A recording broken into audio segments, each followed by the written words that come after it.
Welcome to Slash Forward. In this episode, we're going to do our absolute best to work through the Devil's Rejects without getting age restricted. Let's get to it. We open on some narration indicating for us that the game's essentially over. The police are now on a search and destroy mission for the Firefly family. No more playing around, 87 bodies later. We get a brief scene showing that Tiny is still kicking, but seeing the impending confrontation, he basically pieces out for this movie. They surround the house and rouse the family. Sheriff Wydell gives a pep talk to his men, promising glory and paradise in this life or the next. Inside, the family protects their precious faces and then commence the shooting. The police force their way in, but are held off just long enough for Baby and Otis to escape. Mother is close, but is betrayed by her own strong sense of sentimentalism. When they get to the road, Baby pulls the old Good Samaritan grift, helping them to acquire a vehicle. Back at the house, the police are busy collecting evidence in scrapbook format. A brief glance through one of the books implicates Captain Spaulding, indicating his knowledge of the types of events that tend to transpire at the house. This leads us to the wholesome home life of Spaulding, enjoying a hotter upper in the warm light of the morning sun. We can only imagine how much more whimsical it gets because he receives a warning call that the police are onto him, and he quickly drops his live-in lover like a sack of crap. Baby and Otis make it to the meetup spot, the Kahiki Palms. They're unable to book a room directly due to their recently increased notoriety, so Baby utilizes her feminine wiles. Meow. Hey, pussycat. Hey. To seduce old Roy and gain entry to his room. They quickly take control and follow the golden rule. Always kill one hostage to show you mean business. We see that Spaulding has had some car troubles, so he commandeers this bitchin' ride using his official clown authority. He could just go, but he takes this brief opportunity to absolutely ruin this kid for clowns, men, beards, baldness, makeup, teeth. He takes 30 seconds to absolutely destroy him forever. When things start to get a little boring at the hotel room, they decide to creep it up a bit, and then Otis takes the boys to run some errands. Back at the station, Wydell is engaged in an interrogation of Mother Firefly, who demonstrates her own aptitude in the art of seduction. When Wydell pushes too hard, she pulls some Polaroids from a notebook showing his brother George from the previous movie to be one of their victims. Hearing this news of his kin strengthens his resolve to commit quadruple revenge murders, which she seems to encourage. Otis leads the men to an area where he intends to dig up some guns. He confirms this also represents the end of their journey. With nothing left to lose, Adam finally takes some meaningful action. Roy, unfortunately, is a couple steps too slow. He fails to inflict any damage at all, and Otis manages to kill them both in horrible fashion.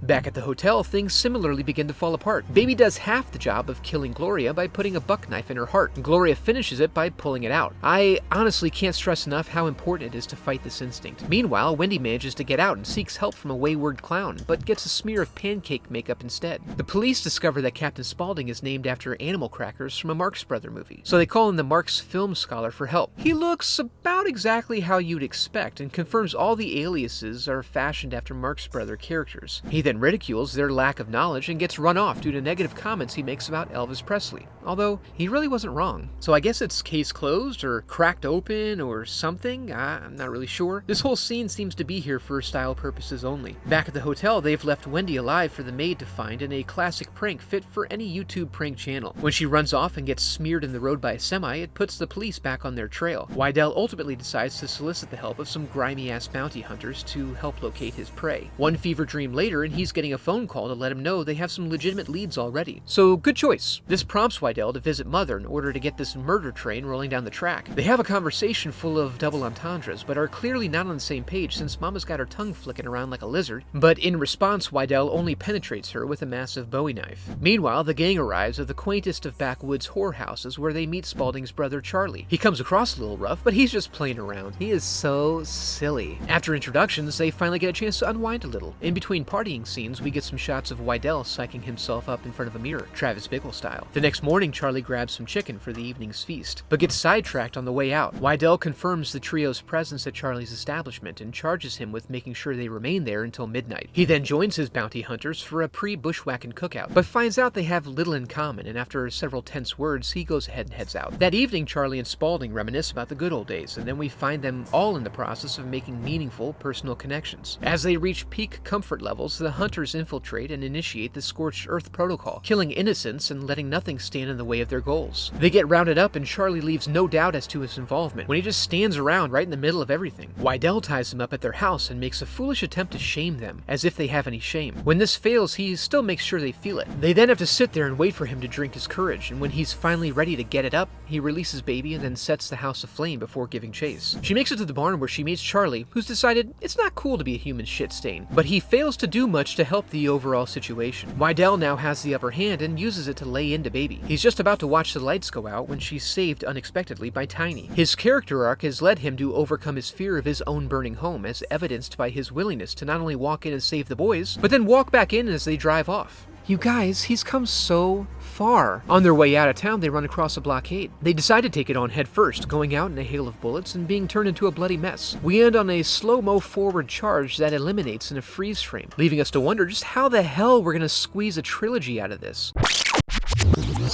And that was The Devil's Rejects. It's taken 15 years for a follow-up. Let's hope it lives up to the hype. If you enjoyed the video, I'd love for you to become a part of the channel by subscribing. Thanks for watching.